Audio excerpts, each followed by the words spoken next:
بسم اللہ الرحمن الرحیم۔ السلام علیکم۔ آئیے قرآن سیکھیں آسان طریقے سے۔ آج ہم سورہ النازعات شروع کریں گے، اور آپ کو پتہ ہے کہ شروع سے بھی ہم اسباق پڑھ رہے ہیں۔ سورہ بقرہ بھی ہماری جاری ہے، اور اس آخری پارے سے سورہ نبا کمپلیٹ ہو چکی ہے، اور آج ہم سورہ نازعات پڑھیں گے۔ اعوذ باللہ من الشیطان الرجیم۔ والنازعات غرقا، واو قسمیہ ہے، اس کا معنی ہے قسم ہے۔ نازعات کھینچنے والے، سختی کے ساتھ کھینچنے والے، غرقا ڈوب کر۔ یہ دونوں لفظ ہم اردو میں بولتے ہیں، نازعات حالت نزع، اور غرقا غرق ہونا یا غرقاب یہ اردو میں بولتے ہیں۔ اور یہ نازعات غرقا اگلی بھی چند آیتیں، ان میں اللہ تعالیٰ نے اپنے فرشتوں کی صفتیں بیان کی ہیں۔ اس آیت میں جو صفت ہے ان فرشتوں کی جو روح نکالتے ہیں، کھینچتے ہیں سختی کے ساتھ، غرقا انسان کے اندر ڈوب کر۔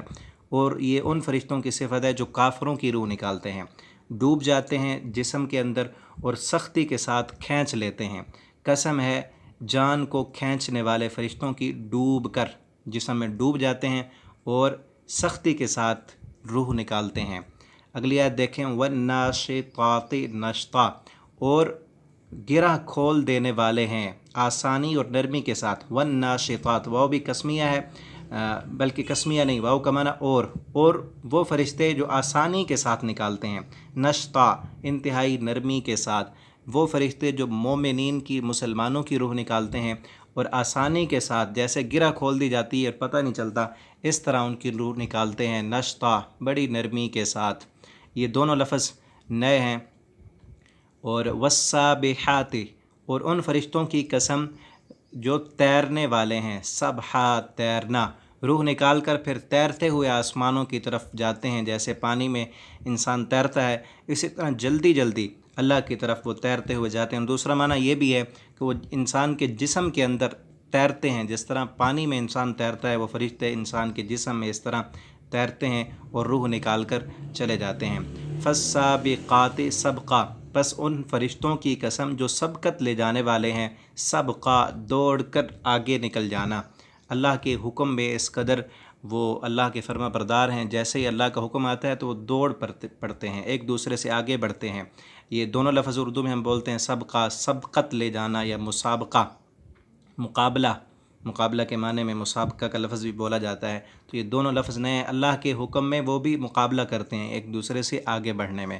فالمدبرات امرا، بس ان فرشتوں کی قسم جو تدبیریں کرتے ہیں، امرا اللہ کے کاموں کی۔ اصل مدبر تو اللہ تعالیٰ ہیں، لیکن اللہ تعالیٰ اپنی تدبیر کے ساتھ جب فرشتوں کو حکم دیتے ہیں تو اللہ تعالیٰ نے فرشتوں کو بھی مدبر کہا ہے۔ تو یہ لفظ بولے جاتے ہیں اردو میں، مدبر تدبیر، تدبر، مدبر امرا امر، امور امور خانہ، مأمور عامر۔ یوم جس دن، ترجف کانپ اٹھے گی، الراجفہ کانپنے والی، یعنی یہ زمین جو کانپے گی، قیامت آئے گی تو یہ زمین کانپنے لگ جائے گی۔ اور یوم کا لفظ ہم بولتے ہیں یوم آزادی، ایام یا یوم اقبال۔ کب کانپے گی یہ زمین؟ یہ نفخہ اولا ہے، جب پہلی مرتبہ سور پھونکا جائے گا تو اس وقت زمین ساری کانپ اٹھے گی، زلزلہ برپا ہو جائے گا۔ اللہ تعالیٰ دوسرے مقام پر فرماتے ہیں اذا زلزلت الارض زلزالہا، کہ جب زمین ہلا ماری جائے گی، کانپنے لگے گی۔ تتبعہا، پیچھے آئے گی اس کی، الرادفہ پیچھے آنے والی۔ دوسرا نفخہ جب ہوگا، اس کے درمیان تقریباً 40 سال کا فاصلہ ہوگا، جب دوسرا نفخہ ہوگا اس کے پیچھے یعنی ایک زلزلہ آئے گا زوردار اور قیامت برپا ہو جائے گی۔ تتبعہا اتباع سنت، تابع فرمان، الرادفہ ردیف، مترادفات اردو میں بولتے ہیں ہم۔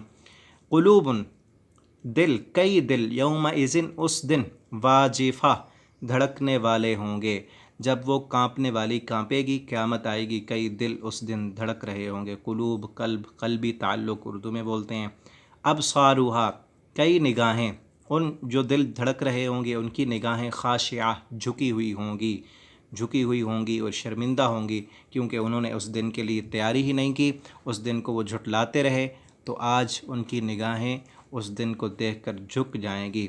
خاشعہ، خشوع، ابصار بصارت اردو میں بولتے ہیں۔ یقولون، وہ کہتے ہیں، اِنَّا، کیا بے شک ہم، لمردودون، البتہ ضرور لوٹائے جائیں گے، فی الحافرہ، پہلی حالت میں، اب یہ مشرک کافر جو قیامت کا انکار کرتے ہیں وہ کہتے ہیں کیا ہم پہلی حالت میں دوبارہ لوٹائے جائیں گے؟ یقولون قول اقوال مقولہ لمردودون رد مردود مسترد اردو میں بولتے ہیں اذا کننا کہ جب ہم ہو جائیں گے عظامن ہڈیاں نہ خیرہ بوسیدہ کہ جس وقت ہم مر جائیں گے گل سڑ جائیں گے ہماری ہڈیاں بھی بوسیدہ ہو جائیں گی کیا دوبارہ اسی طرح جیسے اب زندگی ہے اسی طرح کی دوبارہ زندگی ملے گی؟ تو آگے کیا کہتے ہیں قالو وہ کہتے ہیں تلک اذن تو یہ اس وقت کرتن واپسی ہوگی خاسرہ نقصان والی اگر ہم دوبارہ اٹھائے گئے تو دوبارہ اٹھنا تو ہمارے لیے بہت نقصان دہ ہوگا کیونکہ انہوں نے قیامت کے لیے کوئی تیاری ہی نہیں کی تو اس لیے کہتے ہیں کہ جب اگر ہم دوبارہ ہمیں اٹھایا گیا تو بہت زیادہ نقصان ہوگا فإنما اللہ تعالیٰ فرماتے ہیں بے شک یہ زجرۃ واحدہ ایک ہی ڈانٹ ہوگی فإذا ہم بالساہرہ بس اچانک وہ سارے کے سارے ایک چٹیل میدان میں جمع ہو جائیں گے هل اتاک حدیث موسیٰ کیا نہیں آئی آپ کے پاس موسیٰ علیہ السلام کی بات؟ اب آگے اللہ تعالیٰ موسیٰ علیہ السلام کا اور فرعون کا تھوڑا سا ذکر کر رہے ہیں اس کے بعد پھر اسی صورت کا جو مرکزی مضمون ہے مر کر دوبارہ اٹھنے کا اسی طرف بات ہوگی۔ آج کا سبق یہاں تک ہم ختم کرتے ہیں، کل آگے پڑھیں گے۔ اللہ تعالی ہمیں قرآن حکیم پڑھنے سمجھنے اس کے مطابق زندگی بسر کرنے کی توفیق دیں۔ آپ اس ویڈیو کو اپنے دوستوں کے ساتھ ضرور شیئر کریں تاکہ آپ کے لیے بھی صدقہ جاریہ بن جائے۔ اگر چینل سبسکرائب نہیں کیا تو اسے بھی کر لیں۔ والسلام علیکم ورحمۃ اللہ وبرکاتہ۔